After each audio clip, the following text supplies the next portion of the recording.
She opened it and threw the contents into the gutter. "I raised a daughter, not a shadow," the old woman whispered. He walked out of the glass tower, the Lagos humidity hitting him like a physical blow, but he felt strangely cold. He didn't head for the bus stop. Instead, he sat on a concrete curb across the street, watching the entrance. He knew Teni's routine. She would come out to the reception to check if her delivery had arrived, eager to perform the rehearsed breakup speech. 10 minutes later, he saw her through the glass doors. She looked frantic, clutching the plastic container of jollof rice like it was a ticking bomb. She wasn't looking for him out of love, she was looking for him because of the phone he had left behind. The phone was currently displaying her mother's medical debt, a debt she had told Chief Adelik was already settled. Obinna watched as Chief Adelik stepped out behind her, his face darkening as he read the screen. Obinna stood up as they exited the building. Teni spotted him across the 4 lanes of traffic. She began to run toward him, her designer heels clicking frantically against the pavement.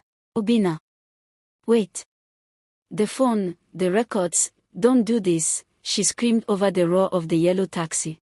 But Obinna wasn't looking at her, he was looking at the small, elderly woman stepping out of a rusted taxi right behind her. It was Teni's mother.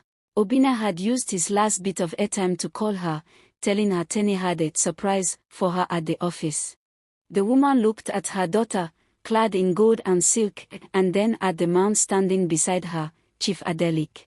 The mother didn't see a successful daughter, she saw a stranger who had ignored her calls for months while a poor boyfriend paid for her dialysis. The heartbreak wasn't in the shouting, it was in the silence when Teni's mother took the container of jollof rice from Teni's shaking hands.